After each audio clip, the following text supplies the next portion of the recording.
బిస్మిల్లా. అస్సలాము అలైకుం వరహ్మతుల్లాహి వబరకాత్. అవుజు బిల్లాహి మినష్ షైతానిర్ రజీం. బిస్మిల్లాహిర్ రహ్మానిర్ రహీం. శాపగ్రస్తుడైన సైతాన్ బారి నుంచి సృష్టికర్త అయిన అల్లాహ్ యొక్క రక్షణని, అల్లాహ్ యొక్క సహాయాన్ని, రక్షణ వేడుకుంటూ ఉన్నాను. ఆమీన్. అల్లాహ్ ప్రవక్త ముహమ్మద్ సల్లల్లాహు అలైహి వసల్లం గారి పైన శాంతి సిక్కులు వల్ల ఆమీన్. అరబ్బీలో ఉన్నటువంటి ఖురాన్ని తెలుగులో తెలుసుకుంటూ ఉన్నాము. 36వ సూర యాసీన్ సూర.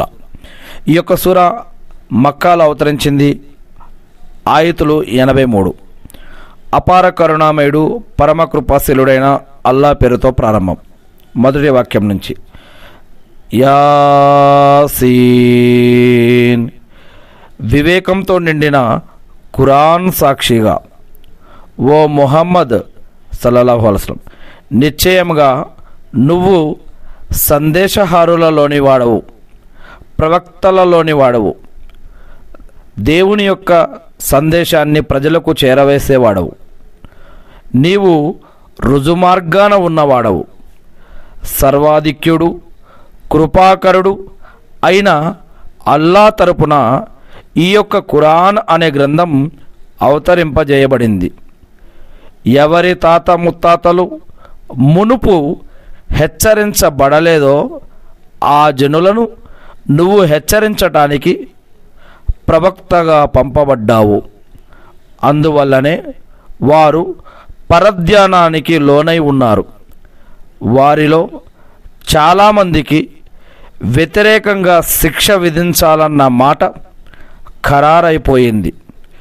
ఇక వారు విశ్వసించేవారు కాదు. మేము వారి మెడలలో ఇనుప పట్టాలు వేసేశాము. అవి వారి చుబుకముల వరకు ఆక్రమించి ఉన్నాయి. అందుచేత వారి తలలు పైవైపుకే తిరిగిపోయాయి. మేము వారి ముందు ఒక అడ్డును, వారి వెనుక మరో అడ్డును పెట్టాము. ఆ విధంగా మేము వారిని కప్పివేశాము. తత్కారణంగా వారు అందువల్ల చూడలేరు.